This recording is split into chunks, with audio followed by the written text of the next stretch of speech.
The normally gentle service dog, Wolf, was in the middle of a tearful reunion with his owner, Andy Foster, a man on death row. But when FBI Special Agent Karras approached, the dog suddenly turned aggressive. He wasn't reacting to her. Confused, Karras slowly removed her blazer and placed it on a nearby bench. The dog immediately lunged forward, attacking and savagely tearing the empty coat. He wasn't attacking a person, but a scent lingering on the fabric. That scent was the only clue to a conspiracy that had been buried for 4 years, and the clock was ticking down on Andy's execution. Please support us by subscribing to our channel.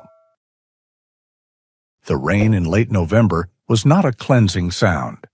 At the Oregon State Penitentiary, it was just a cold, persistent hiss that slicked the high concrete walls until they gleamed like wet slate under the yellow security lights. Inside maximum security, on the block reserved for the state's worst, the sound was a dull whisper, a constant reminder of the damp chill that lived in the cinder blocks. In solitary confinement, cell 113, Andy Foster sat on the edge of his steel bunk. He was dressed in the mandatory, brightly colored orange jumpsuit that signified his status. The fabric was stiff, smelling of industrial soap, and it hung loosely on his frame. Andy had once been a man of impressive build, the kind of strength forged in the mountains of Afghanistan, a former Army Ranger who could carry 100 pounds of gear without complaint. Now, at 38, he looked 50. His face was gaunt, carved by 4 years of recycled air and profound despair. His hair, once dark brown, was clipped short and streaked with a dull, premature gray. He was watching the small rectangular slot at the bottom of his solid steel door, the place where they pushed his meals through. He had not touched the tray they'd slid in an hour ago. They called it the last meal request. He had asked for nothing, so they had sent the standard offering: steak, potatoes, a slice of apple pie. It was a grotesque mockery of ritual, and the smell of the cooked meat turned his stomach. Andy Foster was a man who had perfected the art of hopelessness. Hope was a vulnerability. It was the thing that broke you, the hook that caught in your throat and dragged you back from the quiet numbness that was his only refuge. He had spent 4 years, 1,460 days, meticulously dismantling any trace of it. He had lost the appeals. He had lost his voice, speaking only in monosyllabic necessities to guards. He had lost himself. In 48 hours, the state of Oregon would finish the job. The sound of footsteps approaching his cell was different this time. It was not the heavy, rhythmic tread of the guards on their rounds. These were lighter, quicker steps, the sound of hard-soled dress shoes on the polished concrete floor. They stopped directly outside his door. There was the sharp sound of a key sliding into the heavy lock, followed by a loud, metallic clang as the deadbolt was drawn back. The door swung open with a heavy groan. Standing in the doorway was Warden Miles Donovan. Donovan was a man on the visible edge of retirement. He was in his early 60s, with a full head of gray hair combed neatly to the side. His face was a map of institutional stress, but his eyes, though tired, were clear and sharp. He wore a pressed suit and tie, his badge clipped precisely to his breast pocket. He ran his facility with a rigid adherence to procedure, a pragmatist who saw no value in unnecessary cruelty, but no room for sentimentality. He looked at Andy, then at the untouched tray of food on the floor. "Mr. Foster," Donovan said, his voice flat and professional. He held a slim folder in his hand. "Please stand." Andy obeyed slowly, his joints stiff.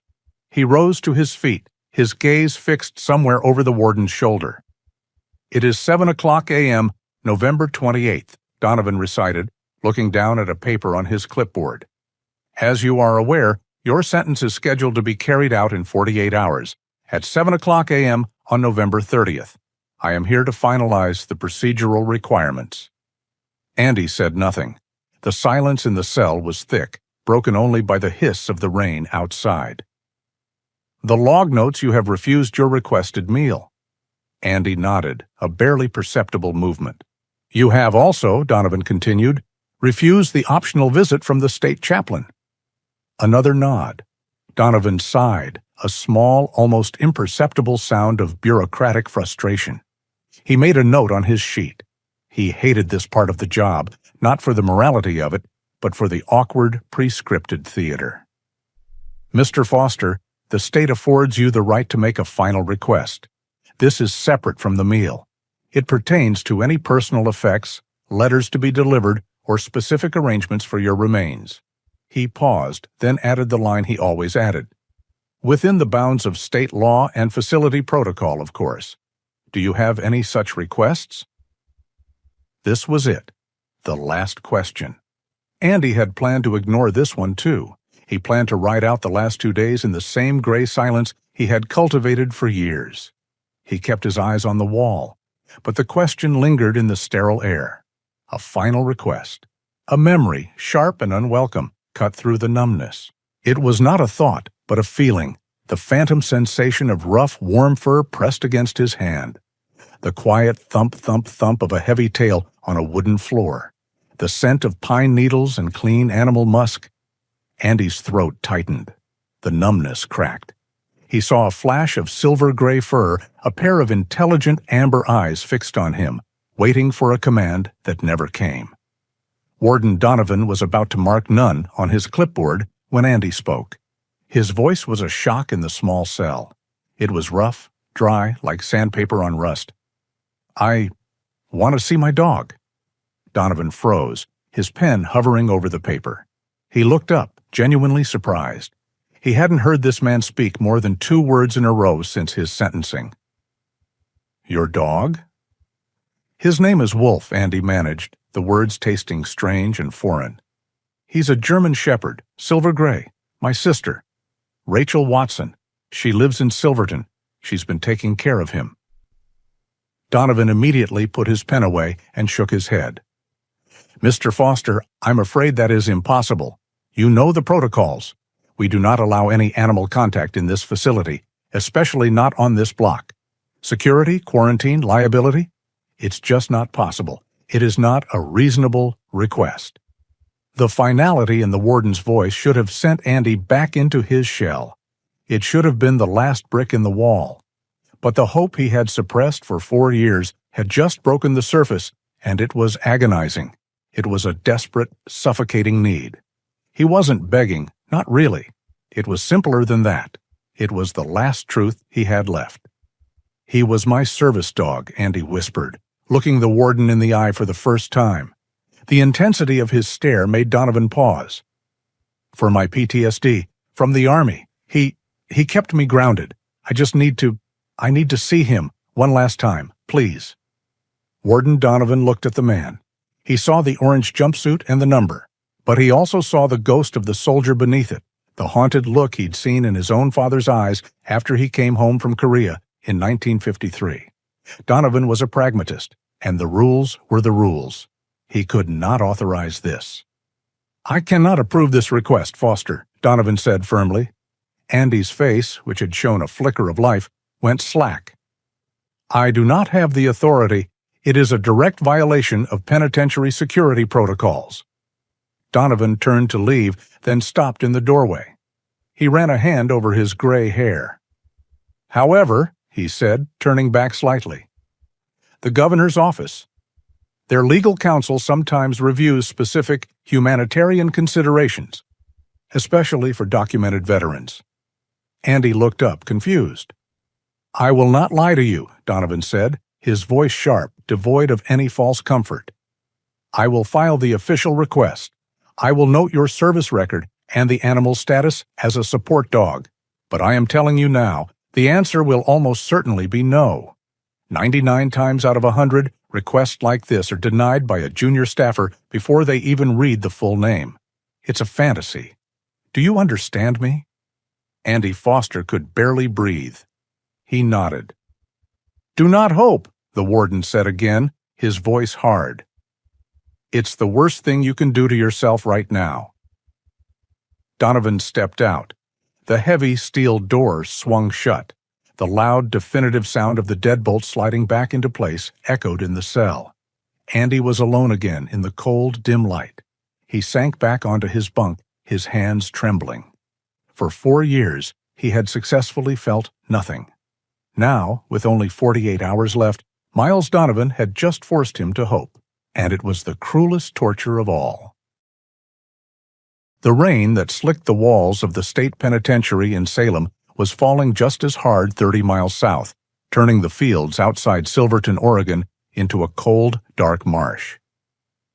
The small farmhouse, its white paint peeling in the damp, was the only structure for half a mile. It was a place teetering on the edge of solvency, held together by the stubbornness of its sole occupant.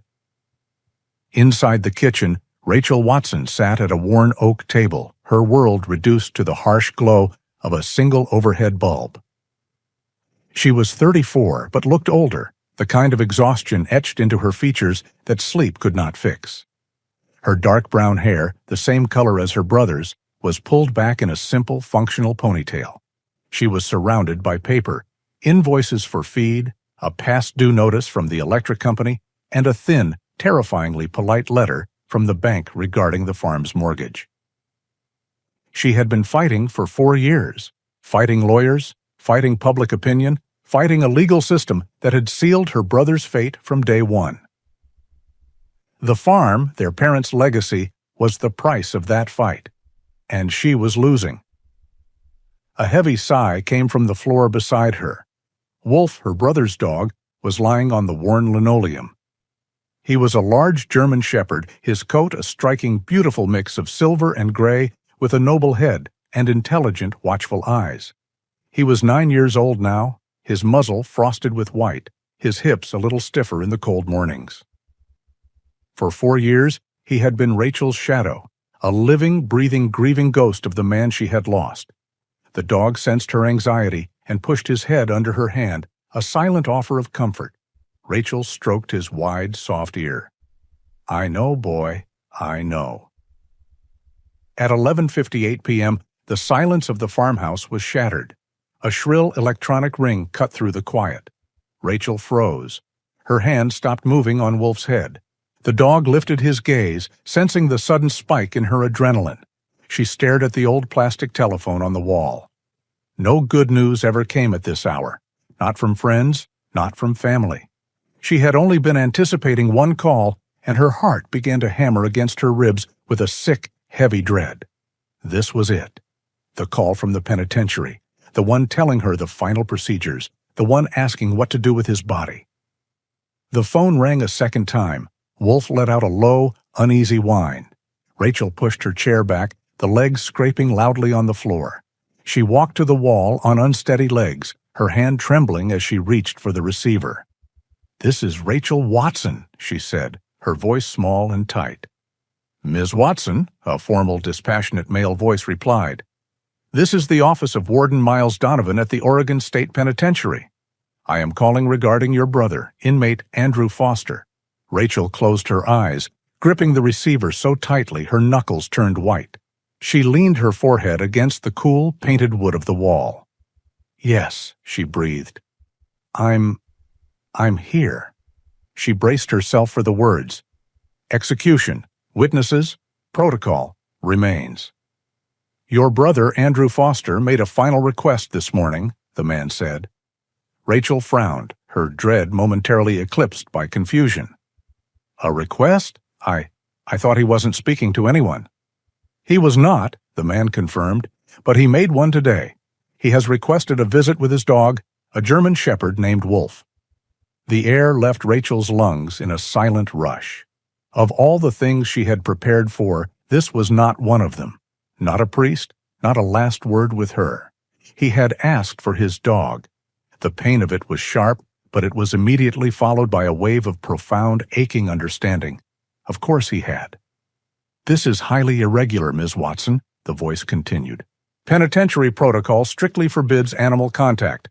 However, Warden Donovan forwarded the request to the governor's office, noting your brother's veteran service file and the animal's status as a support dog." "What? What are you saying?" Rachel whispered. "The governor's office has approved the request. It is a one-time humanitarian action. If you can bring the animal to the south gate of the penitentiary tomorrow morning, November 29th, at 9 a.m. sharp, your brother will be permitted a short, supervised visit." Rachel slid down the wall until she was sitting on the floor. She couldn't process the words. Approved? You approved it? The governor's office approved it. 9 a.m., Ms. Watson. You will need your identification, and the dog must be leashed at all times. Do you understand? Yes, she said numbly. Yes, we'll be there. She hung up the phone, but her hand remained on the receiver. She stared at the opposite wall, at a framed photograph of a smiling young man in a high school graduation gown, his arms slung around a younger, grinning Rachel. Wolf, sensing her collapse, moved over and laid his heavy head across her lap, just as he had done for Andy countless times.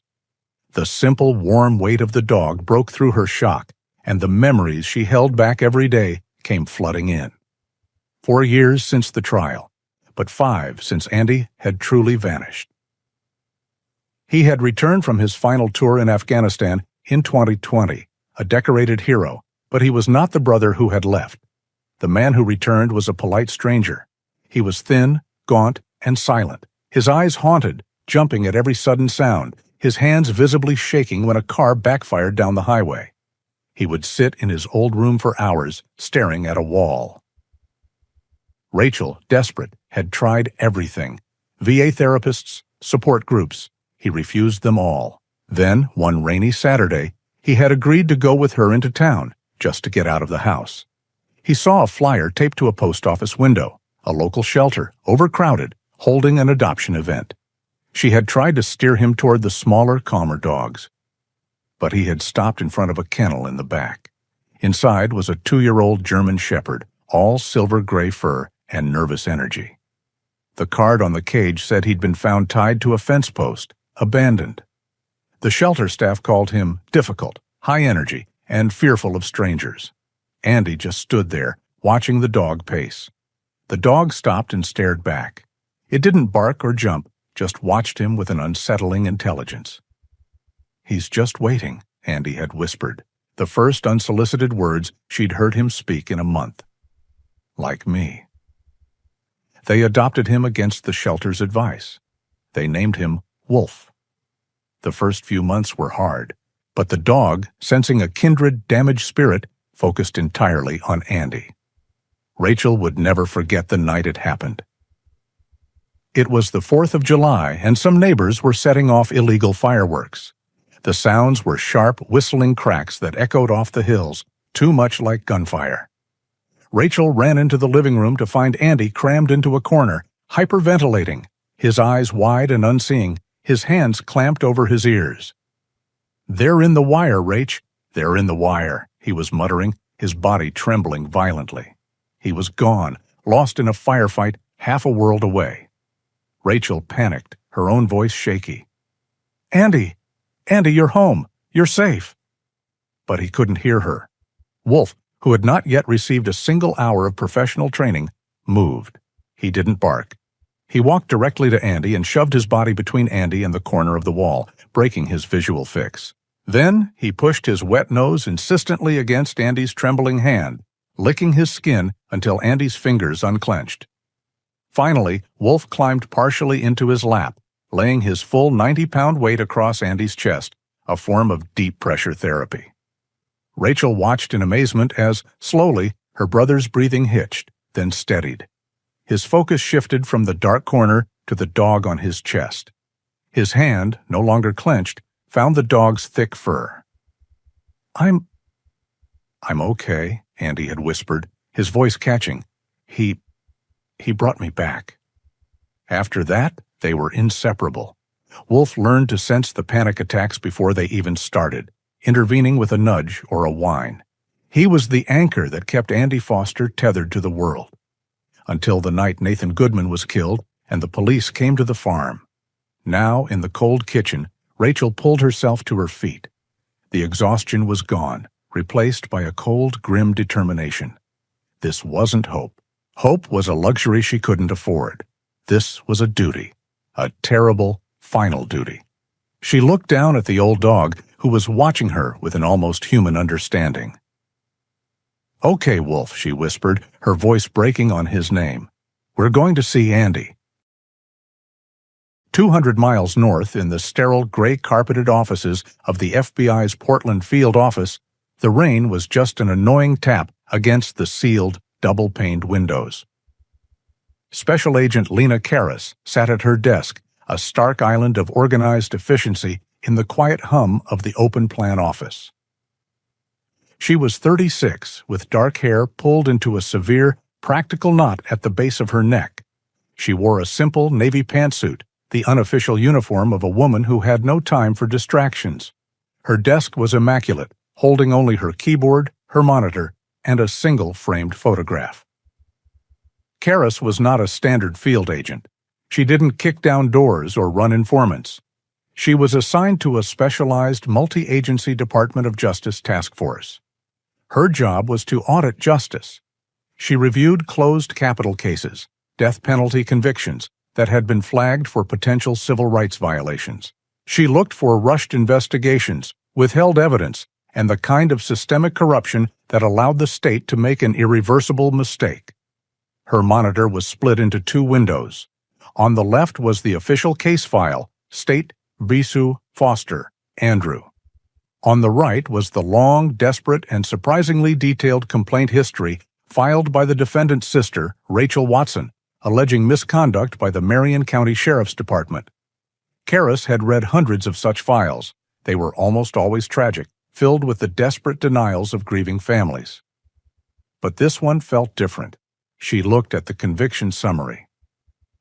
Andrew Foster, former Army Ranger, decorated, returned home from Afghanistan in 2020, diagnosed with severe post-traumatic stress disorder. The victim, Nathan Goodman, a local timber baron, wealthy, powerful, and universally disliked. The evidence, a single, partial fingerprint on Foster's own hunting knife found at the scene. An eyewitness who saw Foster's truck leaving the area. And the centerpiece, a bloody denim jacket, identified as Foster's, found dumped in a ditch a mile away.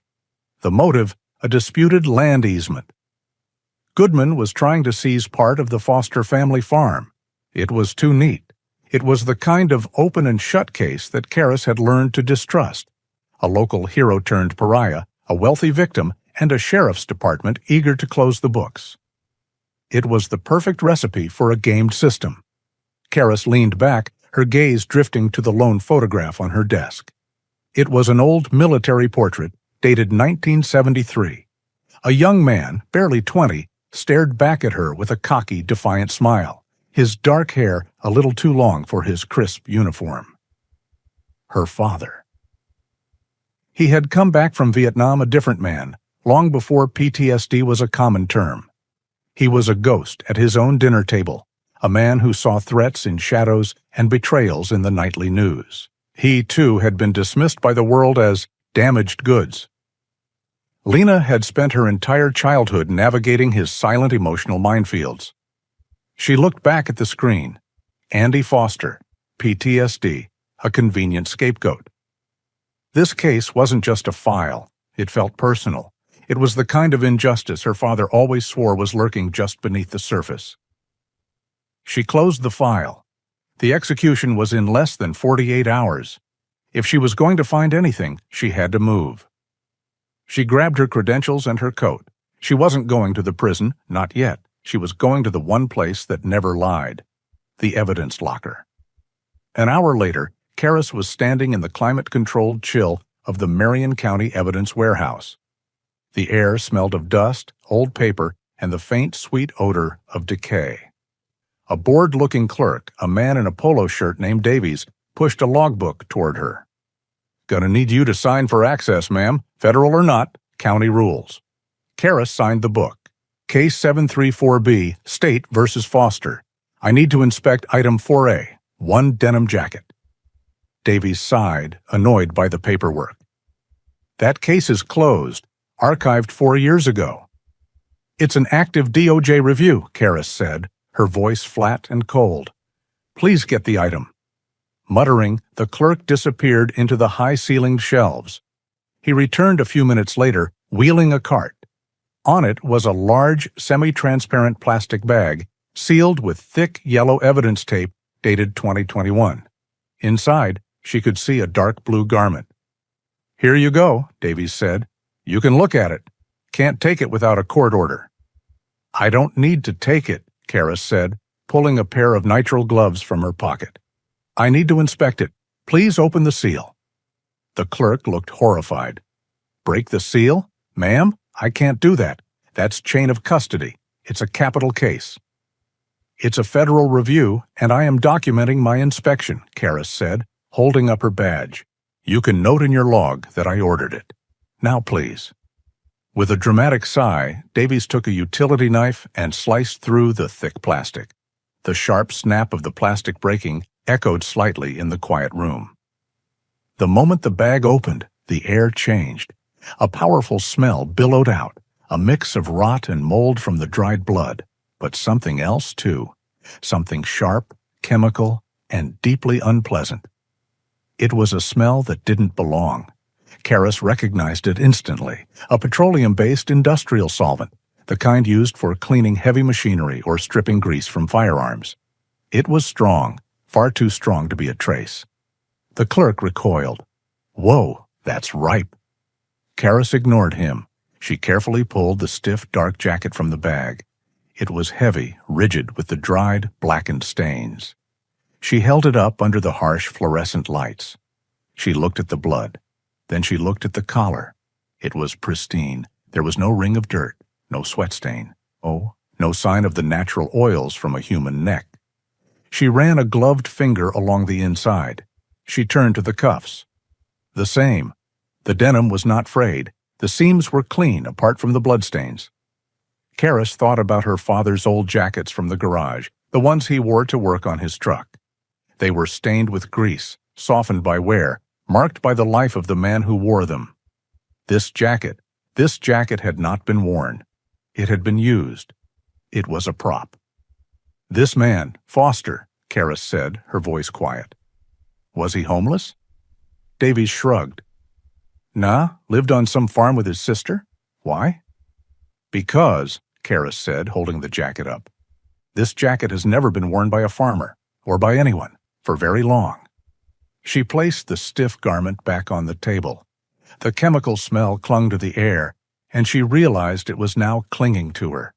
It was on her gloves, her hands, and she could smell it on the blazer she was wearing. "Thank you, Mr. Davies," she said, pulling off the gloves. "Reseal the evidence. Note my inspection at 08:15.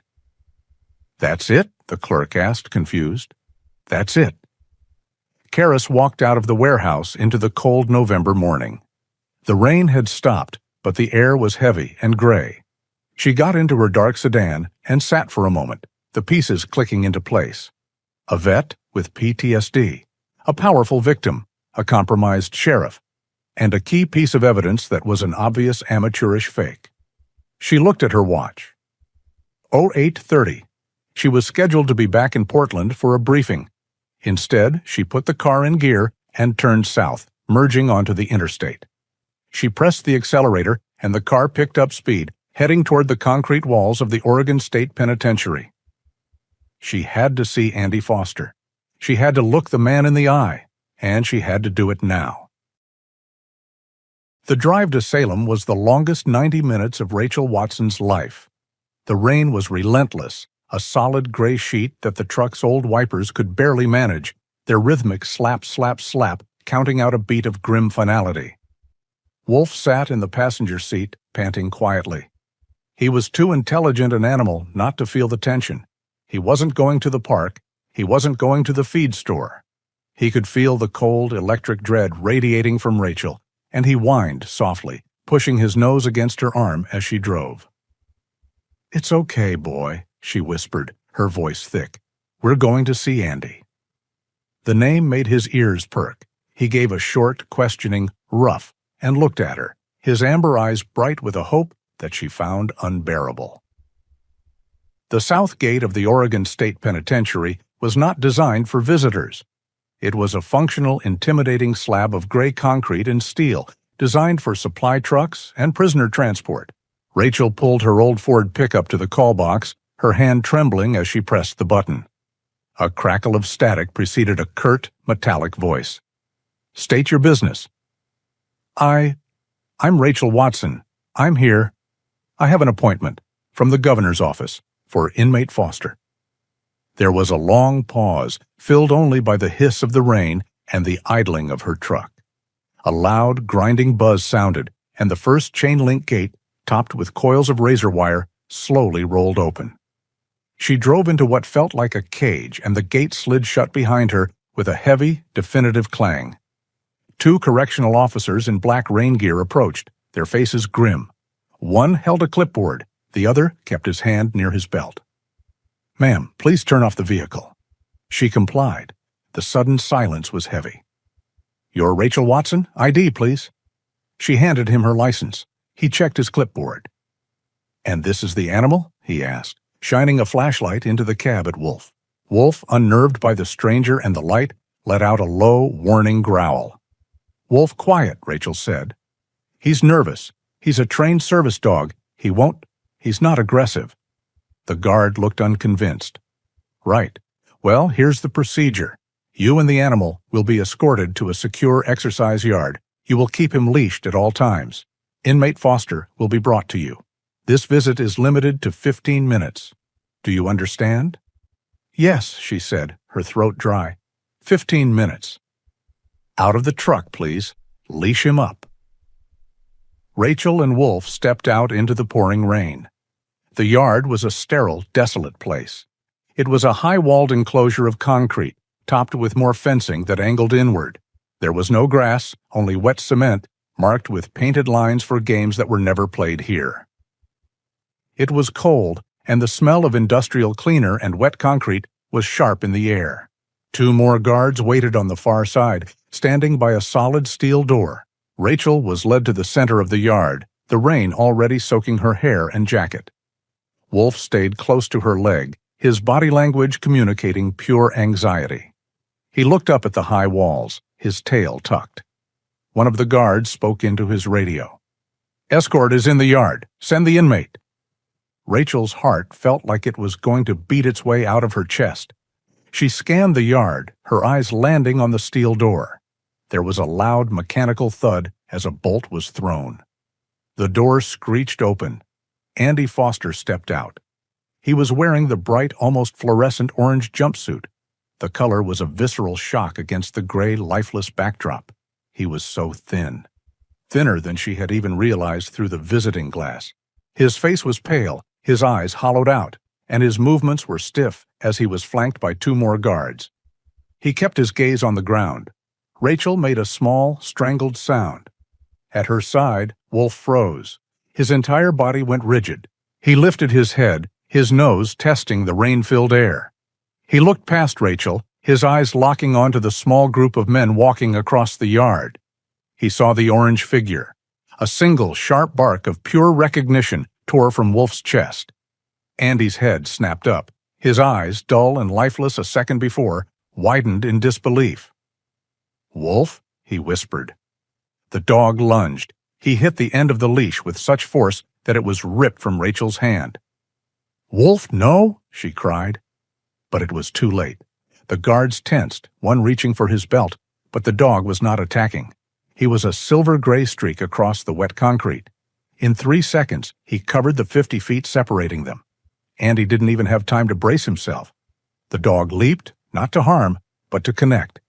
He slammed into Andy's chest, and Andy staggered back, his arms instinctively wrapping around the dog's body. "Wolf!" "Oh, God, Wolf," Andy choked out. He dropped to his knees on the wet concrete, burying his face in the thick, damp fur of the dog's neck. And for the first time in 4 years, Andy Foster cried. It was not a silent weeping. It was a profound, soul-shattering breakdown. The wall of numbness he had built, the meticulous despair he had cultivated to survive, was smashed to pieces by 90 pounds of unconditional love. Deep, ragged sobs were pulled from his chest as he clung to the dog. Wolf was frantic. He whined, a high-pitched, desperate sound, and frantically licked the tears and rain from Andy's face. He turned, nudged his head under Andy's arm, pressed his body against his chest, all the old trained behaviors to ground him, to pull him back from a panic attack. He was trying to do his job, confused and terrified by the depth of his owner's pain. Rachel stood frozen, tears streaming down her own face, mixing with the rain. The guards looked away, their professional demeanor momentarily broken by the raw, private agony they were witnessing. A different gate, one in the chain-link fence, opened with a metallic rattle. Special Agent Lena Karras stepped into the yard, followed by Warden Donovan. She had timed her arrival perfectly. She held a small professional notepad, but she was watching the scene with a pained, analytical intensity. She saw the bright orange jumpsuit, the broken man on his knees, and the loyal animal desperately trying to put him back together. This was not the reunion of a cold-blooded killer. She took in the scene for a moment, her gaze hardening with resolve. This confirmed her suspicions. She gave a slight nod to Warden Donovan. Karras walked forward, her shoes making quiet steps on the wet cement. She stopped a respectful 10 feet away. "Mr. Foster," she said, her voice calm and clear, but not unkind. "My name is Special Agent Karras. I'm with the FBI. I need to ask you a few questions." Andy didn't even look up, his hands still tangled in Wolf's fur, his sobs quieting to ragged gasps. But Wolf did. The dog, who had been focused entirely on Andy, snapped his head up. His whining stopped instantly. He smelled her. He smelled the blazer she was wearing. He smelled the faint, sharp chemical tang of the industrial solvent that had clung to her from the evidence bag. The shift was immediate. It was absolute. A low, rumbling growl started deep in Wolf's chest. His amber eyes, moments ago soft with love, turned to hard, cold ice. The fur along his spine stood on end. He rose from Andy's lap and planted himself firmly between the kneeling man and the approaching agent. "Wolf?" Andy whispered, confused, his hand on the dog's back. Karras took one more step. That was the mistake. Wolf's growl exploded into a series of short, aggressive, threatening barks. He bared his teeth, the rain dripping from his black gums. This was not the behavior of a service dog.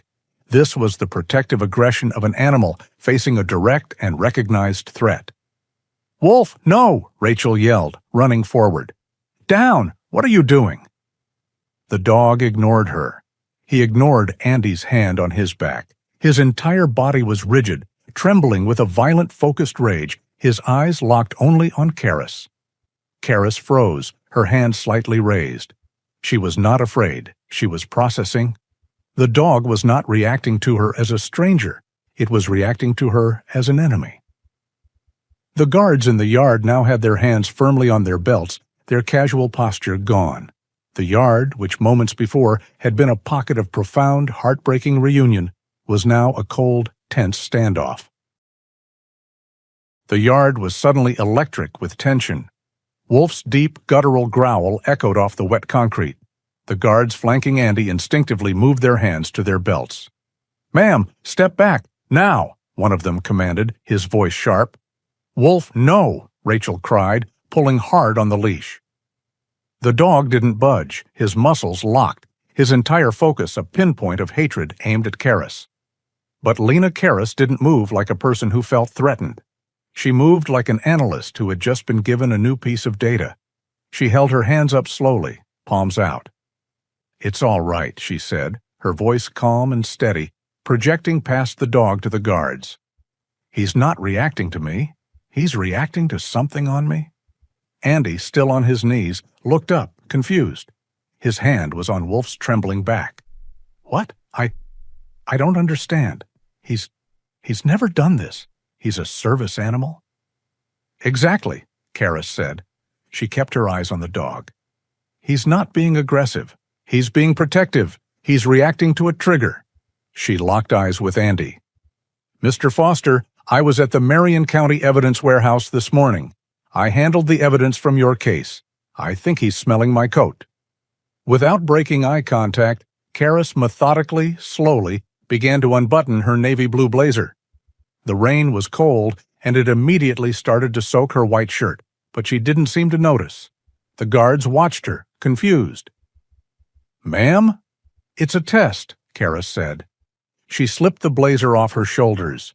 She held it for a moment, then walked backward, maintaining her distance from Wolf, and deliberately placed the jacket on a low metal bench near the fence. The effect was instantaneous and shocking. Wolf stopped growling at Karis. His head snapped to the side, his eyes locking onto the dark, damp garment on the bench. He took a step, his nose wrinkled, his teeth bared. The deep growl in his chest intensified, turning into a frantic, choking series of barks. He lunged. Rachel wasn't ready. The dog hit the end of the leash with his full, 90-pound weight, pulling the strap clean through her hand and leaving a red burn on her palm. Wolf! Freed, the dog did not run. He launched himself at the bench. He grabbed Karis's blazer, his teeth sinking into the fabric, and began to savage it. He ripped it from the bench, his powerful neck muscles shaking the garment back and forth, tearing at the wool as if it were a mortal enemy. "Get that dog!" a guard shouted, moving forward. "No, stand down!" Karis commanded, her voice suddenly full of authority. "Let him. Look at him." They all stared. Rachel, Andy, the warden, and the guards. Wolf was lost in a violent rage, but it was not directed at a person. It was directed at an inanimate object. Karis stepped forward, now completely ignored by the dog. She looked at Andy, who was staring at the scene, his face a mask of pale confusion. "It's not me," Karis said, her voice low and intense. "It's the coat. It's the smell. The chemical smell from the denim jacket in the evidence bag. The one they said was yours. It's all over my blazer." The words hung in the cold, rainy air. "Chemical smell," Andy whispered. His world, which had been gray and numb for 4 years, suddenly fractured. The words echoed, unlocking a door in his mind he had long since bricked over. "Solvent," he said, his voice hoarse. He looked at Karis, his eyes wide, a flicker of something other than despair in them for the first time. "Gun solvent, cleaning solvent." "Andy?" Rachel said, taking a step toward him. "What is it?" "Frank Miller," Andy breathed. The name felt like acid on his tongue. Deputy Frank Miller. Warden Donovan, who had been watching silently, frowned. "Miller? He was one of the arresting officers." He reeked of it," Andy said, the memory coming back in sharp, painful fragments. "All the time. He had a workshop, rebuilt old engines," he said. "He always smelled like chemicals, like that jacket." Andy's gaze dropped to Wolf, who was still growling, though his attack on the blazer had lessened. Then the final piece of the memory slammed into place, so vivid it stole his breath. "He kicked him," Andy whispered, his voice cracking with a fresh 4-year-old pain. "He was there, the night they arrested me. He kicked Wolf. He kicked my dog." The prison yard dissolved. The rain, the concrete, the orange jumpsuit. It was all gone. He was back on the farm. It was 4 years ago, just past midnight. He was in his truck, parked by the barn, the engine cold. He hadn't been drinking, not that night, but he was disoriented from lack of sleep, his PTSD riding him hard. Then the world exploded in light. Flashing red and blue lights painted the barn, the trees, the house, in strobing, terrifying flashes. Gravel crunched as multiple vehicles came up his drive. The truck door was ripped open. "Andy Foster, get out of the vehicle! Hands up!" It was Sheriff Doyle, his face grim. And behind him stood Deputy Frank Miller. As Miller reached in to grab Andy's arm and haul him out, the smell hit him. It was overwhelming, a pungent, oily chemical wave of solvent. It was so strong, it made Andy's eyes water. "What's going on?" Andy yelled, confused, shielding his eyes from the spotlight. "You're under arrest for the murder of Nathan Goodman." The words made no sense, but before he could even process them, a silver-gray shape bounded off the farmhouse porch. It was Wolf, barking, not attacking, but moving to protect, just as he had been trained. He ran toward the flashing lights, trying to get to Andy, trying to insert himself between his master and the men who were shouting. Miller turned, annoyed. "Get this damn dog back, Doyle." Wolf, focused on Andy, didn't see the deputy move. He only felt the impact. Miller, a big man in heavy boots, didn't hesitate. He drew back his leg, and delivered a brutal, full-force kick to the dog's ribs. A sharp, high-pitched yelp of pure pain cut through the night. Wolf tumbled back onto the wet grass, his body folding around the blow. "Wolf!" Andy roared, a surge of adrenaline cutting through his confusion. He lunged at Miller. That was all they needed. Two other deputies tackled him, slamming his face into the wet gravel. Resisting arrest. As they cuffed his hands behind his back, Andy looked up. He saw Wolf scrambling to his feet, whimpering, a raw fear in his eyes Andy had never seen before. And he saw Frank Miller standing over the dog, his hand on his weapon. The deputy was looking down at Wolf, and he was smiling. The sensory memory was seared into Wolf's brain, a perfect traumatic link. The man, the violent shouting, the smell of gun solvent, the blinding pain, the threat to Andy. Back in the prison yard, Andy was shaking uncontrollably. He was on his hands and knees, the cold rain plastering his orange jumpsuit to his skin. He wasn't crying from despair. He was shaking with a rage he hadn't felt since his time in the army. "He kicked him," Andy said again, looking up at Karras, his eyes no longer hollow. They were burning. He was smiling. Karras looked at him, then at the shredded, muddy blazer on the ground. She looked at Wolf, who had returned to Andy's side, his body still trembling, a low growl still vibrating in his chest as he glared at the ruined coat. She knew. It wasn't just a theory anymore. The denim jacket was a plant. The man who planted it, Frank Miller, had been soaked in the same chemical solvent, and he had left his signature, a scent that a traumatized, loyal dog would never, ever forget. Warden Donovan looked at Karras, his face pale.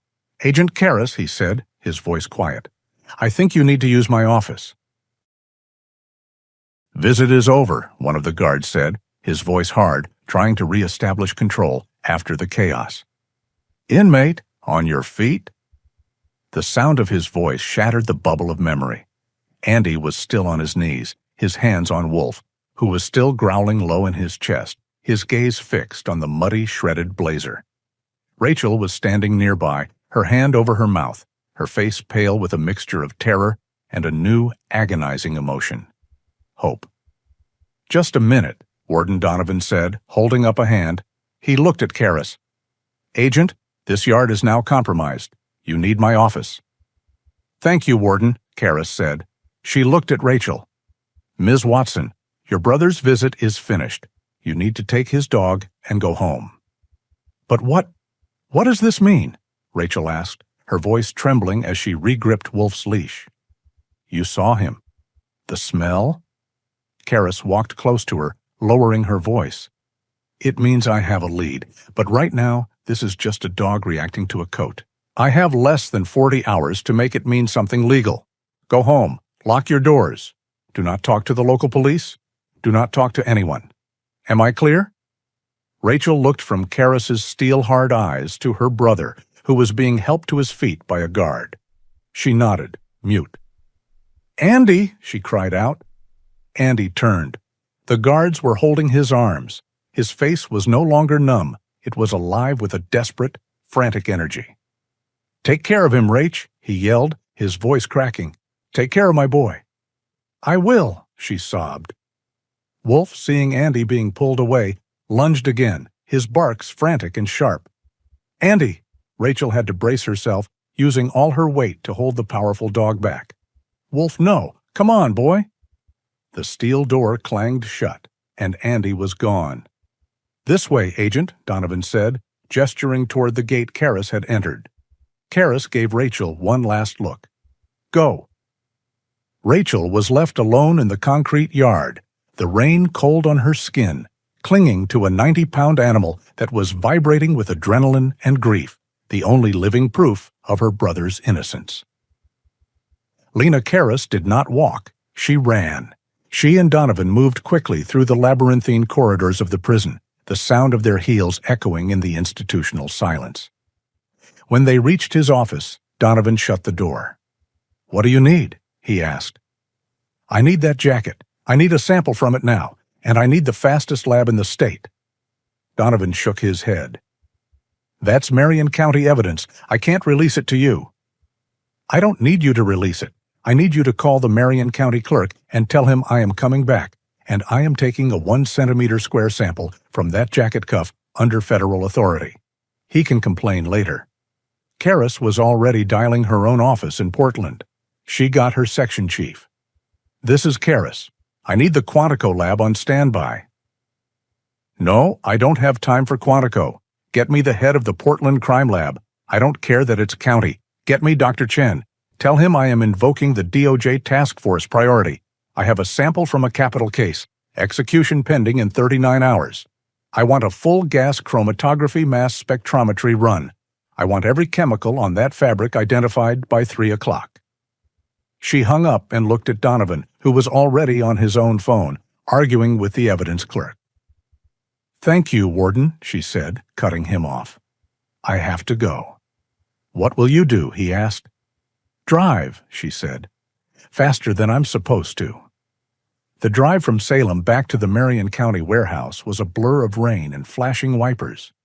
She got the sample, arguing for 10 minutes with the terrified Clerk Davies until she threatened to arrest him for obstructing a federal investigation.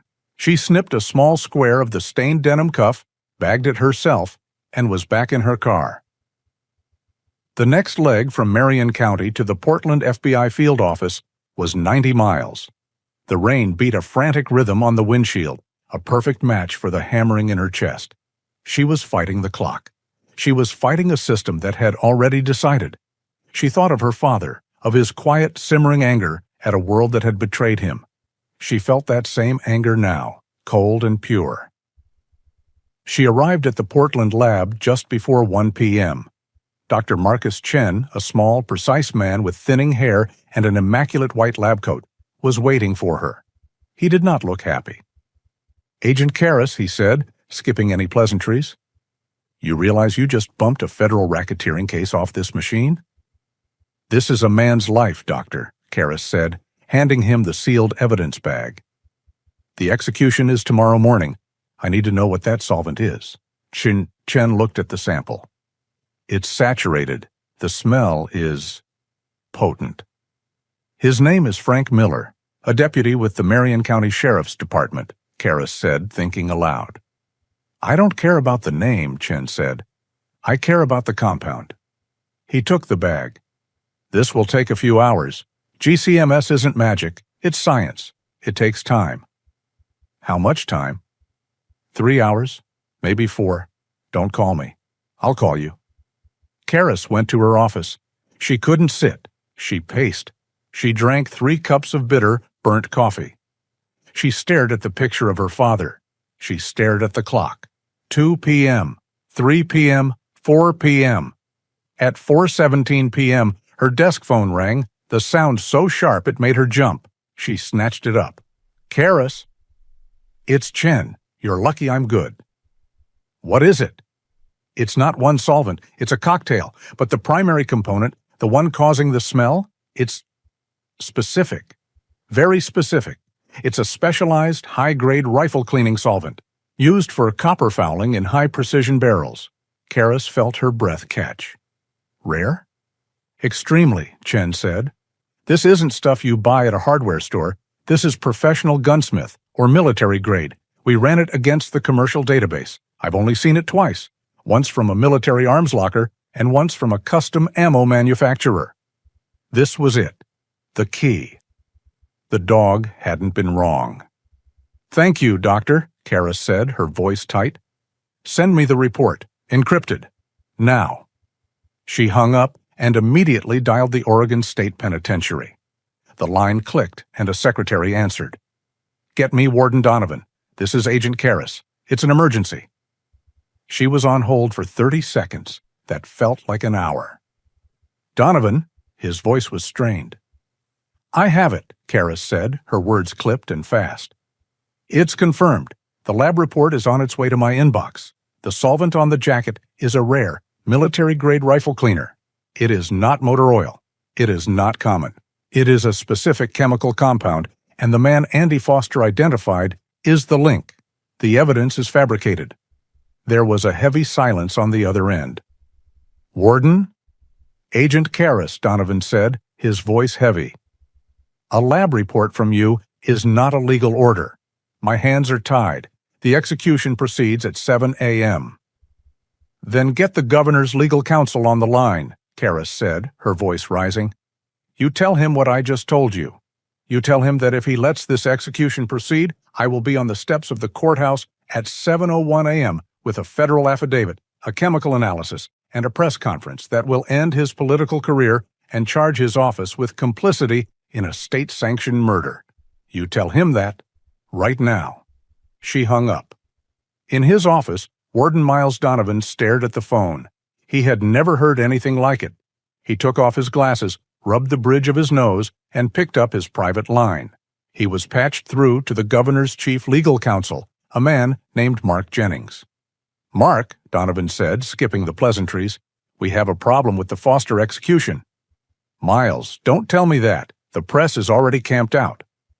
I have Special Agent Lena Karras of the Department of Justice Task Force on my other line, Donovan said, choosing his words with extreme care. She has just received analytical proof from the FBI crime lab in Portland. She says the core evidence, the denim jacket, was tampered with. A cold silence. Tampered how? She has a positive chemical match for a rare, specialized solvent. She has a witness, the inmate himself, linking that exact smell to a specific arresting officer who assaulted his service animal. Sir, she is claiming with federal backing that the evidence was fabricated. The line was quiet for a long time. Jennings was doing the math. A wrongful execution was a tragedy. A wrongful execution that the federal government knew about and had proof of before it happened. That was a scandal that would bring down the entire administration. Miles, Jennings said finally, his voice cold. Keep this line open.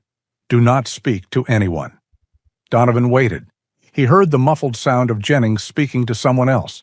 He heard another voice. The governor. 5 minutes later, Jennings came back on.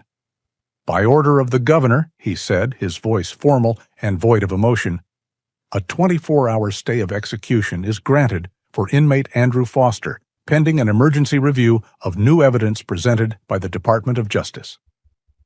Donovan hung up the phone. He sat for a moment, the silence of his office heavy around him. He then buzzed his deputy. Halt the protocol, Donovan said, his voice hoarse. Stop the clock. The governor has issued a 24-hour stay. The news of a 24-hour stay of execution, granted by the governor at the 11th hour, hit the Marion County Sheriff's Department not with a bang, but with the cold, heavy silence of a dropped stone in a deep well.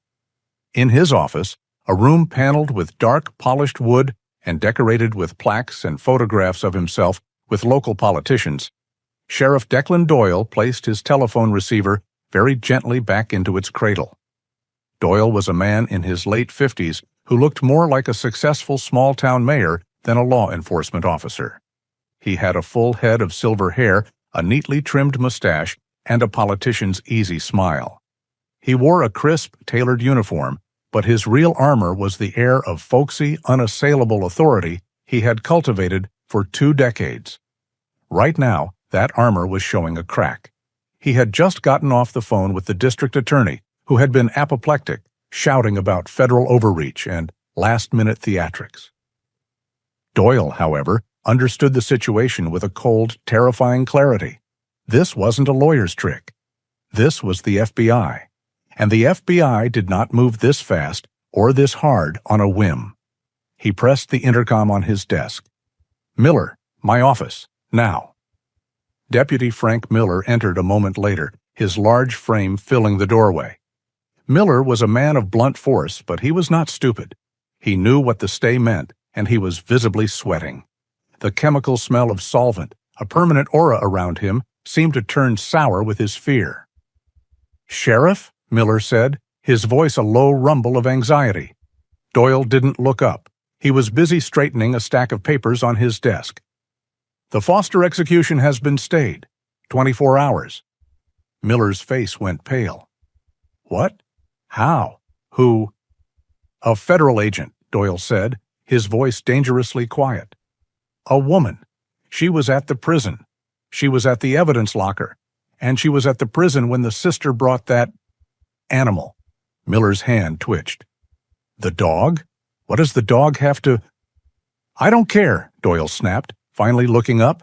His eyes were not angry. They were cold, like polished stones. I don't care what she has. I care about what she thinks she has. She's sniffing around. And I don't like it when people sniff around my county. He stood up and walked to the window, looking down at the quiet street. That's Sister Rachel Watson, Doyle said, almost to himself. She's been the problem all along. All those letters to the DOJ, all those pointless appeals. She's the one who won't let this go. He turned back to Miller. I think it's time we reminded Ms. Watson who keeps the peace around here. All this stress, it can be very hard on a person's well-being, especially a woman, all alone out there on that farm. Miller's eyes widened slightly. He understood.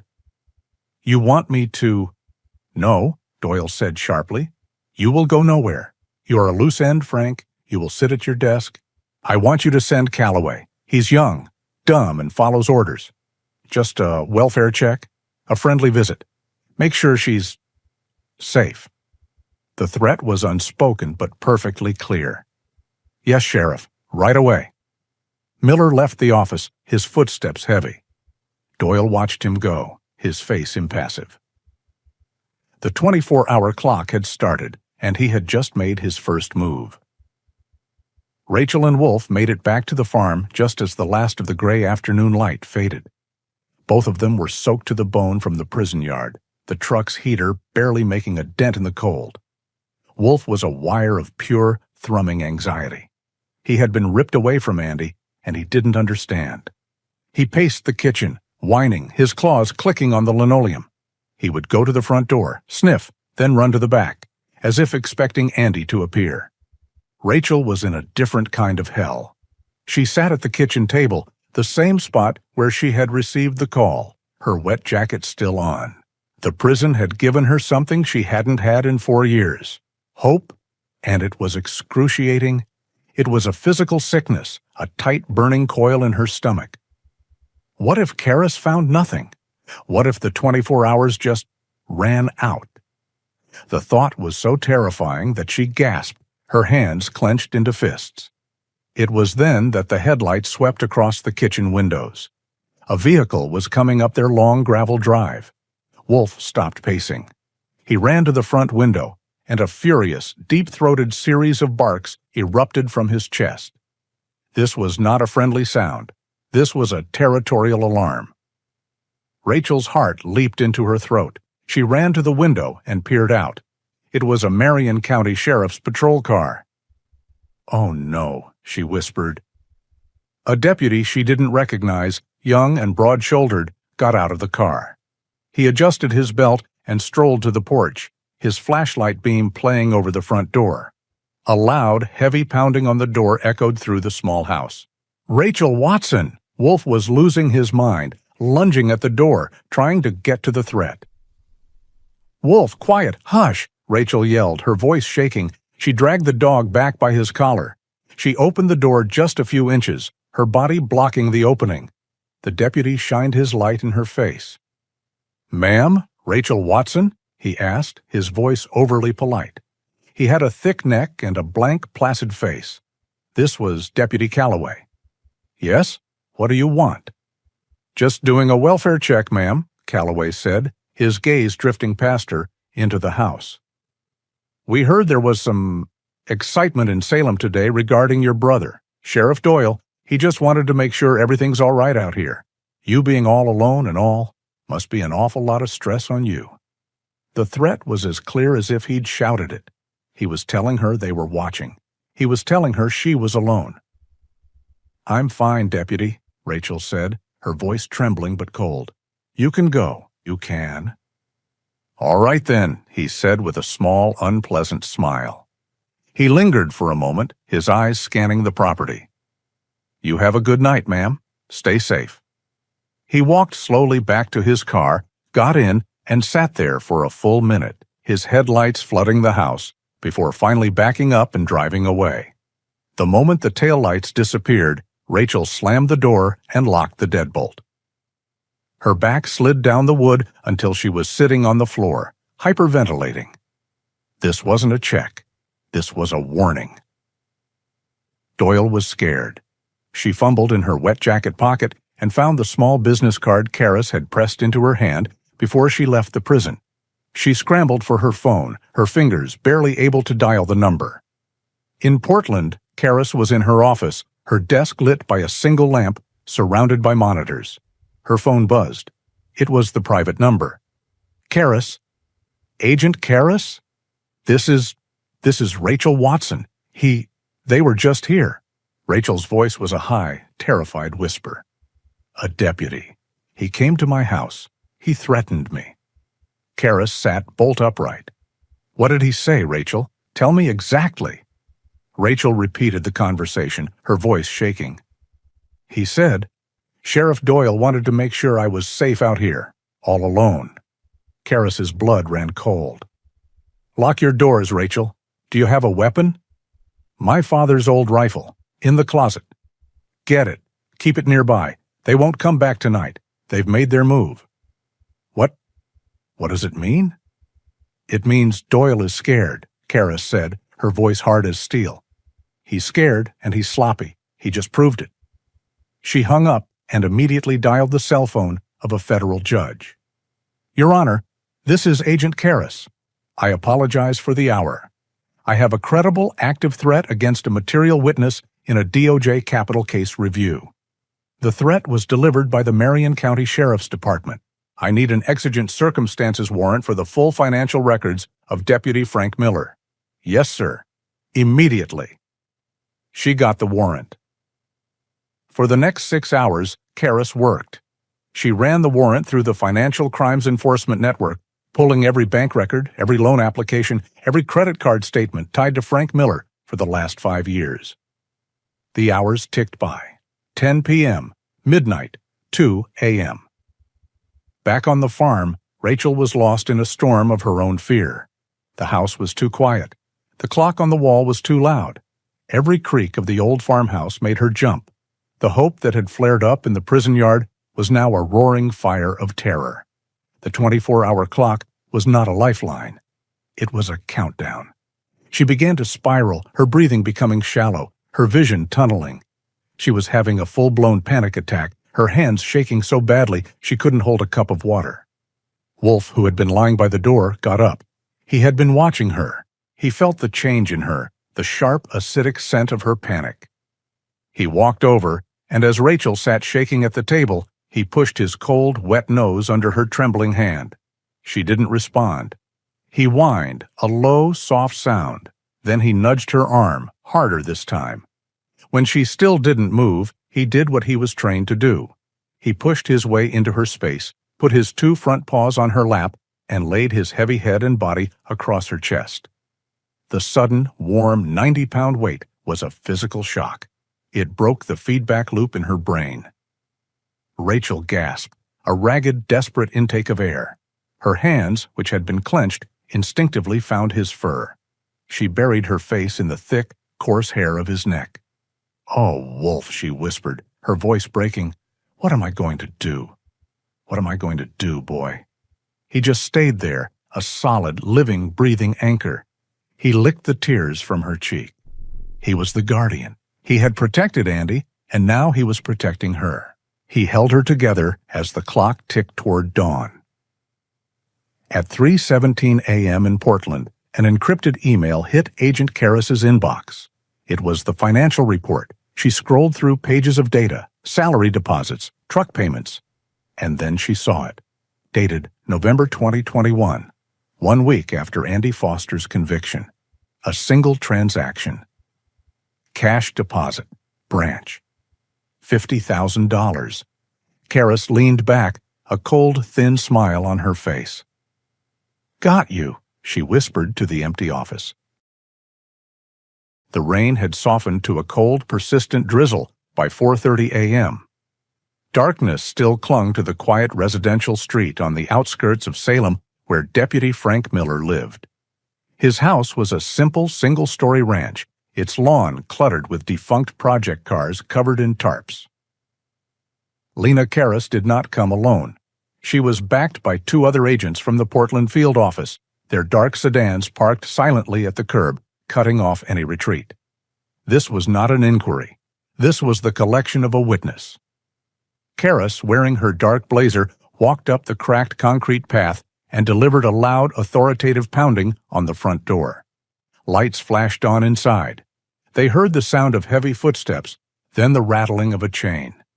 The door opened a few inches, and Frank Miller's large, sleep-swollen face appeared in the gap. He was in a gray t-shirt and boxers, his eyes bloodshot and confused. "Miller?" he grumbled.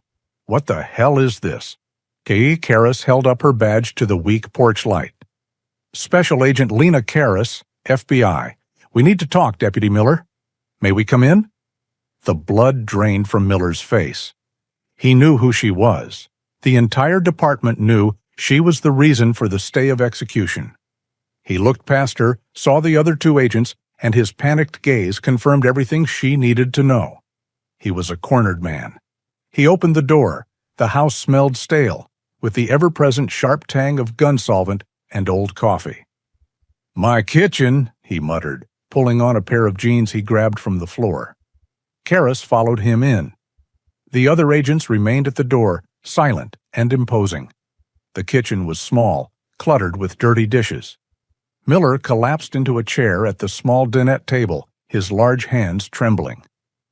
Karis did not sit. She stood opposite him, a figure of cold, sleepless energy. She placed her briefcase on the table and opened it. She took out two items. First, she slid a single piece of paper across the table. It was a bank statement. $50,000, Karis said, her voice quiet but cutting through the silence of the pre-dawn house. A single cash deposit made 1 week after Andy Foster was convicted and sentenced to death. Miller stared at the paper as if it were a snake. He opened his mouth, but no words came out. Second, Karis continued, placing a plastic evidence bag on the table. Inside was the small, dark square of denim she had cut from the jacket. "This is a sample from the denim jacket that convicted Foster. I had my lab run it last night." She leaned forward. "It's saturated with a high-grade military-spec rifle solvent, the kind a professional gunsmith or a man who obsessively rebuilds antique firearms in his garage would use." Miller's breathing became shallow. The only sound in the room was the steady drip of the coffee machine he hadn't cleaned. "I have the money," Karis said, tapping the bank statement. "I have the chemical, but that's just evidence. What really interests me is the threat." Miller looked up, his eyes wide with fear. "Threat? I don't know." "You know exactly what I'm talking about, Deputy. You know that Sheriff Doyle is so scared of what I'm finding that he sent a patrol car to Rachel Watson's farm last night. A welfare check. He sent a uniformed officer to intimidate a federal witness." Karis paused, letting the implication sink in. "He's getting sloppy, Frank. He's panicking. And when men like Declan Doyle panic, they start cleaning up loose ends." She leaned in closer, her voice dropping to a whisper. "And Frank, you are the biggest, loosest end he's got." Miller's composure shattered. He put his head in his large, greasy hands. "Oh, God," he whispered. He said he'd handle everything. He said he would." "He lied," Karis said. "He's going to let you take the fall for this, or worse. He's already demonstrated he's willing to threaten a civilian. What do you think he'll do to his accomplice?" Karis pulled out the chair opposite him and finally sat down, clasping her hands on the table. She was no longer an investigator.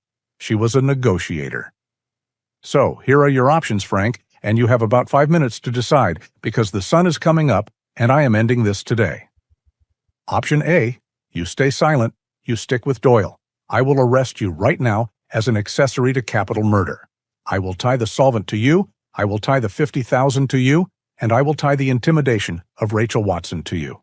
I will personally ask the U.S. Attorney to seek the death penalty. You will join Andy Foster on death row." "Or," she continued, "Option B, you talk. You tell me everything. From the beginning. You become the federal government's star witness against Sheriff Declan Doyle for the murder of Nathan Goodman and the conspiracy to violate Andy Foster's civil rights. You will go to prison. I will not lie to you about that. You will go to prison for a very long time, but you will live. I can guarantee that." Miller was shaking, his face pale and slick with sweat. He looked at the bank statement. He looked at the evidence bag. He looked at the door where 2 FBI agents stood like statues. He was trapped. "He'll kill me," Miller whispered. "Doyle, if I talk, he'll kill me." "I can put you in federal protective custody right now," Karras said. "Doyle will never see you again, but you have to make the choice." A long, agonizing silence stretched out. Miller looked like a man drowning. Finally, he let out a long, shuddering breath. "It wasn't supposed to happen like that," he choked out. Doyle. He and Goodman, they were partners. Shady land deals, logging permits on protected land. Goodman was going to talk to the feds. He threatened to expose Doyle. "So Doyle decided to silence him," Karras said, her voice flat. "Yes, he called me that night, said it was an emergency, told me to meet him at Goodman's office. By the time I got there," Miller's voice broke. "By the time I got there, Goodman was dead. Doyle had already shot him, twice. The scene was... it was bad." Miller was sobbing now, the confession pouring out of him. Doyle had a plan. He said it was perfect. Blame the vet. Foster. Everyone knew he was a mess, drinking, the PTSD. Doyle hated him, said he was a time bomb. "The frame-up," Karras pressed. "How?" "Doyle knew Goodman had that easement dispute with the Fosters. It was the perfect motive. We'd taken Foster's hunting knife from his truck a few days earlier. Doyle had me do it, just in case." "And the jacket?" Karras asked, her heart pounding. This was the final piece. "That was my job," Miller whispered, his face ashen. "Staging the scene. I had to make it look like Foster did it. I had a spare jacket in the trunk of my patrol car, an old denim one. It's my work jacket for when I'm working on my guns. It always smells like solvent." "You used your jacket," Karras clarified. "Yes, I used it. I wiped it in the blood. Then I drove out and dropped it in a ditch on the highway, a mile from Foster's farm. I planted the knife. I did what he told me." "And the $50,000? "He gave it to me, a week after the conviction. He said it was for services rendered, for my loyalty." Karras stood up. She had it. She had it all. She nodded to the agents at the door. "One last thing, Frank," she said, as the agents moved forward. "The dog. When you arrested Foster, what happened with the dog?" Miller looked up, confused by the question, as if it were a minor detail. "The stupid dog," he muttered, disgust in his voice. "It came running out, barking, trying to get at us while we were cuffing Foster. It was a menace, so I kicked it. To get it out of the way, I just kicked it." Karras stared at him. This whole house of cards, this entire conspiracy, brought down by one man's casual cruelty. "That kick, Deputy," she said, her voice like ice. "That smell on your coat. That's what just saved Andy Foster's life, and that's what just ended yours." The agents pulled Miller to his feet. "Mr. Miller," Karras said, snapping her briefcase shut, "you are now in federal protective custody. You just saved your own life." She walked out of the house, into the cold gray light of a new day. The 24-hour clock was still ticking, but she finally had the truth.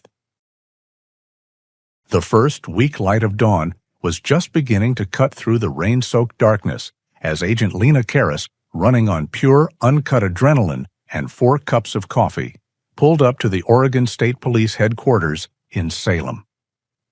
Frank Miller was in the back of her sedan, his hands cuffed, flanked by the 2 other agents. He was now federal property. Karras didn't have time for jurisdiction. She strode into the OSP building, her badge and the signed confession from Miller acting as a battering ram. She was in the superintendent's office in less than 5 minutes. "Superintendent," Karras said to the gray-haired, uniformed man behind the desk. "I am Agent Karras, DOJ Task Force.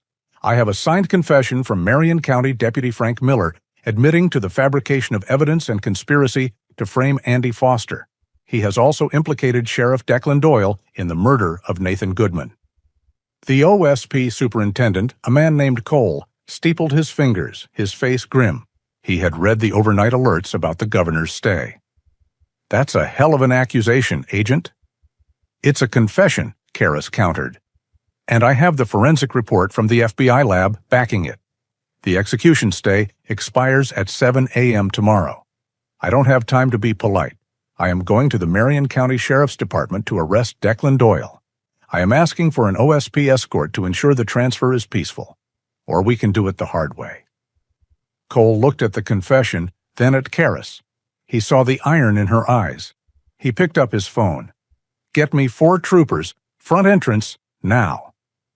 At 7:15 a.m., just as Sheriff Declan Doyle was pouring his first cup of coffee, the doors to his office swung open. He looked up, his easy smile fixed in place, expecting his secretary. Instead, he saw Agent Lena Karras.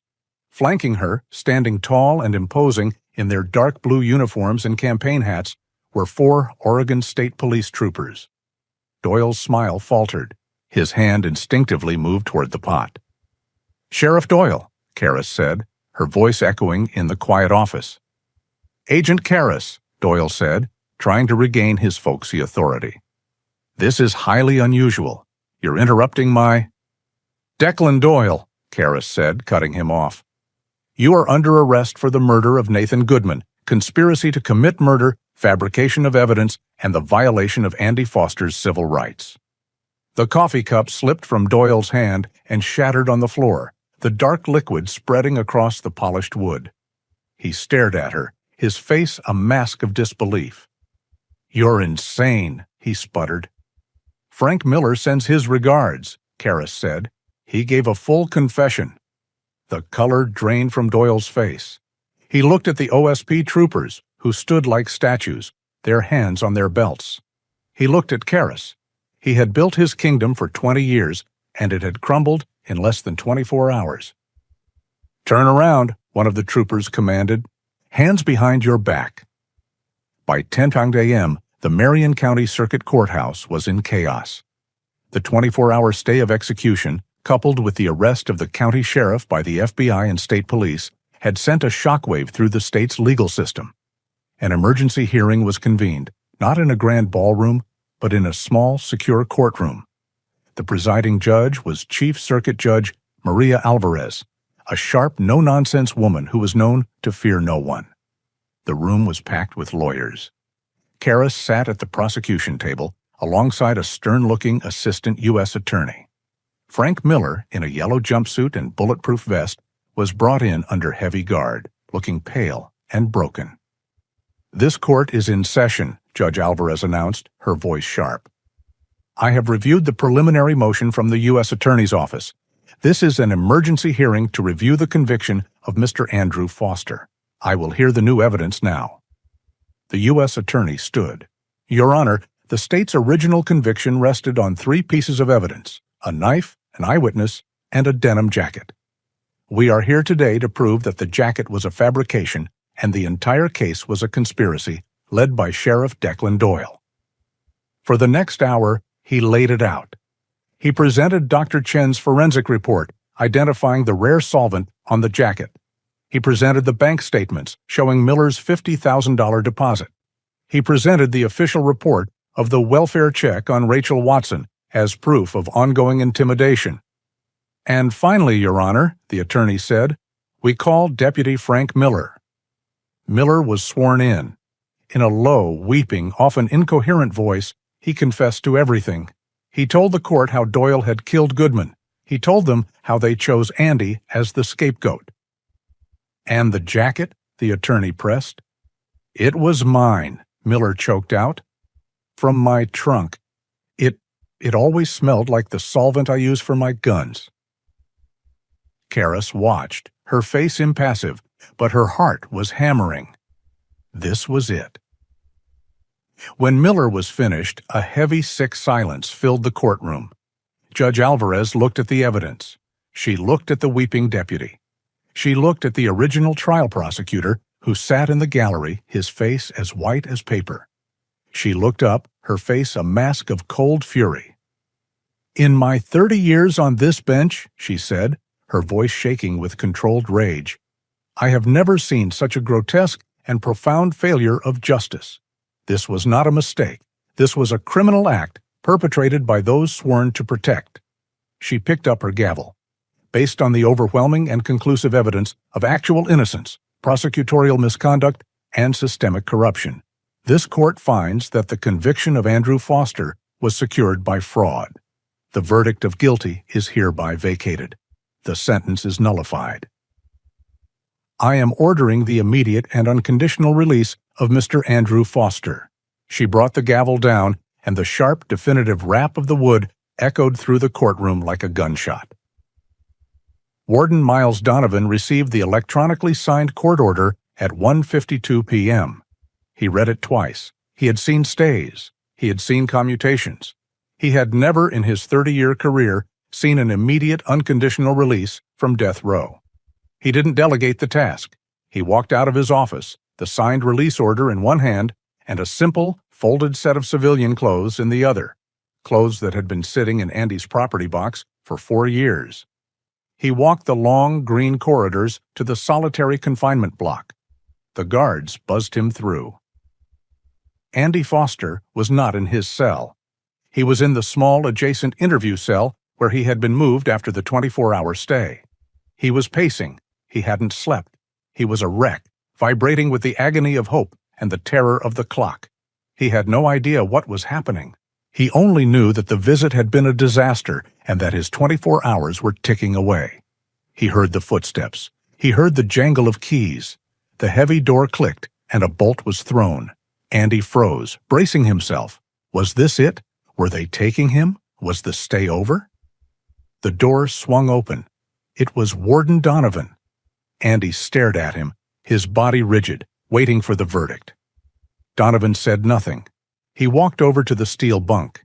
He methodically unfolded the civilian clothes, a pair of faded blue jeans and a dark gray t-shirt, and placed them on the mattress.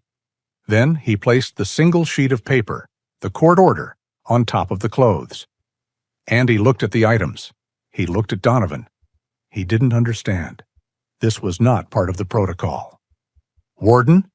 Andy's voice was a dry croak. Donovan looked him in the eye. His face was unreadable, but his voice was not unkind. "The hearing is over, Foster. Your conviction has been vacated. The state was wrong." Donovan took a step back toward the door, leaving Andy standing in the middle of the room. "You are free to go, Foster." The door remained open. Andy looked at the clothes. He looked at the open door. He looked back at Donovan. He didn't move. The words, "free to go," they were just sounds. They didn't mean anything. He had spent 1,464 days in this box. His entire world was 3 concrete walls and a steel door. Free? He felt no joy. He felt no relief. He felt a sudden, terrifying vertigo, as if the floor had dropped out from under him. He was numb, paralyzed by a reality that his mind, broken and rewired for survival, could no longer process. He just stood there, staring at the jeans, a ghost in an orange jumpsuit, trapped by an open door. Andy stood, frozen, in the small, gray interview cell. The faded blue jeans and t-shirt on the bunk felt like a costume from a past life. The open door was a gaping, terrifying void. Warden Donovan stood by the threshold, waiting. He saw the paralyzing shock in the inmate's eyes. He had seen it before, though rarely. It was the look of a man who had been caged so long he had forgotten what the sky looked like. "Foster," Donovan said, his voice quiet, but firm. "Did you hear me? You're free. Your sister is waiting." His sister. Rachel. The name was an anchor. Andy looked down at the orange jumpsuit, the color that had defined his existence. Slowly, mechanically, his hands moved. He stripped off the stiff, hated uniform, letting it fall to the floor. The civilian clothes felt impossibly thin, impossibly soft. He pulled on the jeans, the t-shirt. They smelled faintly of laundry soap and cedar, a scent from Rachel's closet. They smelled like home. He sat to pull on his old work boots. They were stiff, the leather cold. "This way," Donovan said. Andy stood and walked, his steps hesitant. He followed the warden out of the cell. For the first time, the door was left open behind him. He walked down the long, green-painted corridor. For 4 years, he had only walked this hall in shackles, his feet shuffling. Now, the sound of his own boots striking the concrete was sharp, loud, and wrong. A guard in a control booth, a man Andy had never seen, looked at the paperwork, then at Andy. He pressed a button. A heavy barred gate slid open with a loud electronic whine. The guard nodded. "Good luck out there." Andy didn't know how to respond. He just kept walking.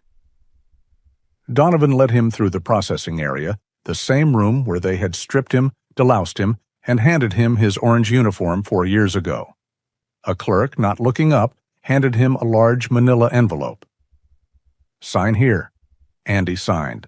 Inside were the contents of his pockets from that night: a wallet with $24 and an expired driver's license, a set of keys to a truck that was probably long gone, and a small, cracked, folded photograph of himself and Rachel, grinning on a hiking trip. "Agent Karras," Warden Donovan said as Andy pocketed the envelope. "She made sure the media wasn't alerted. She wanted you to have a quiet exit." Andy nodded, still numb. He couldn't form words. They reached the final door.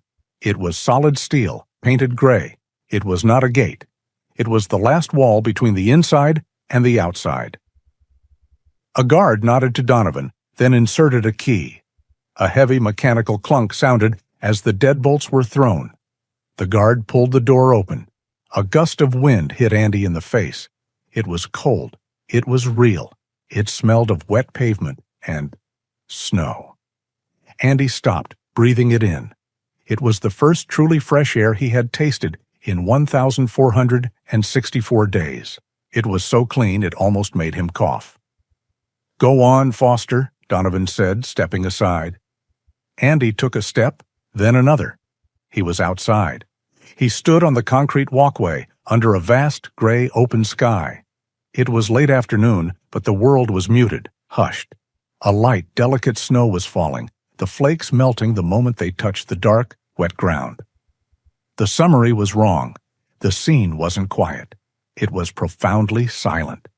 The only sound was the distant hum of a highway, a sound he hadn't heard in years. He looked around. There were no protesters. There were no news vans. There was only an empty parking lot, save for one vehicle. Parked 100 yards away, just outside the main gate, was a single, battered, dark green Ford pickup. Rachel's truck. Andy started walking. His legs felt unsteady, as if he were on the deck of a ship. He was no longer on the prison grounds. He was on a public sidewalk. Each step was a revelation. He saw the truck door open. Rachel got out. She just stood there, her hand clamped over her mouth. She was wearing her old red barn coat, her dark hair pulled back. She was crying, her sobs visible in the cold air, but she made no sound. She didn't run to him. She just waited, letting him come to her. He kept walking, his eyes locked on her. Then the passenger door of the truck flew open. "Wolf!" The silver-gray shepherd leaped from the seat, landing heavily on the pavement. He stood rigid for a single, frozen second, his head up, his nose testing the air, his eyes fixed on the approaching man. Andy stopped. Wolf let out a sound. It was not the furious, protective bark from the prison yard. It was not a bark at all. It was a high, desperate, agonizing sound, a long, single whine of pure, unadulterated recognition. And then he ran. He launched himself across the pavement, his powerful legs churning, sending up small sprays of water. He was a silver streak of loyalty, closing the distance in an instant. Andy dropped to his knees on the cold, wet sidewalk, his arms open. Wolf slammed into him. He didn't jump. He collided, burying his head deep in Andy's chest, shoving his face into the space between his arm and his ribs. He whimpered, deep, choking, ecstatic sounds, his entire body trembling. "I'm here," Andy whispered, his own voice breaking as he buried his face in the dog's thick, damp fur. "I'm here, boy. I'm here." I'm home. He clung to the dog, the one creature in the universe who had never for 1 second believed he was guilty. Wolf, frantic with an emotion he couldn't express, pulled back only to shove his head into Andy's hands, licking his palms, his wrists, before pressing his entire 90-pound body against Andy's side. He pushed, leaning on him, whining, as if trying to physically weld himself to the man he had lost to ensure he could never, ever be taken again. Rachel finally moved. She ran the last few feet and dropped to her knees, wrapping her arms around both of them. The three of them were a single, weeping, trembling mass, a broken family clinging to each other in the gentle snow just outside the high gray walls. "Let's go home, Andy," Rachel finally whispered, her voice thick with tears. "Please, let's just go home." Home. The word was as strange as free. Rachel helped him to his feet.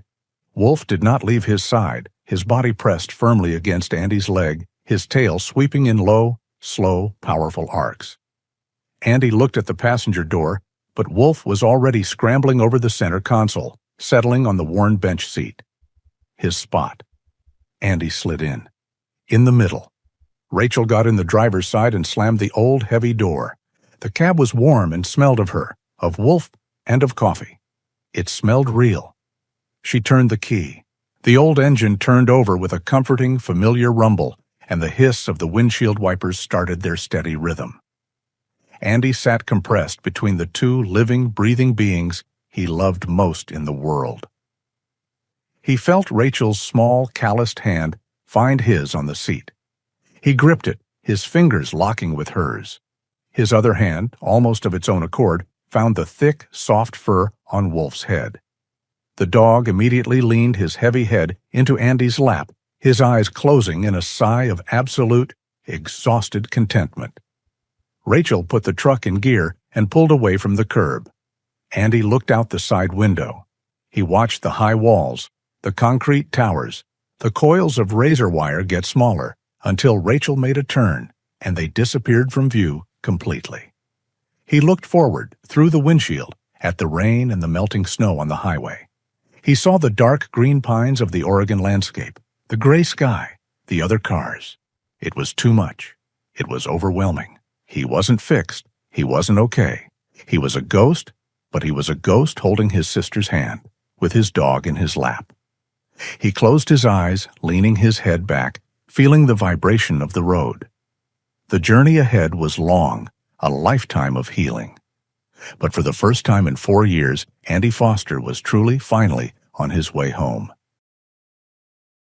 This story reminds us that even when human justice falters, loyalty holds a truth that time cannot erase. A dog's love is a memory that never fades, a silent promise to wait, no matter how long the darkness lasts. If this profound bond between Andy and Wolf touched your heart, we invite you to become part of our community. Share your own thoughts on loyalty in the comments below and help us keep these tales alive by liking and sharing this video. The journey doesn't have to end here. Another story is waiting for you right now. Just tap the video that has appeared on your screen to continue.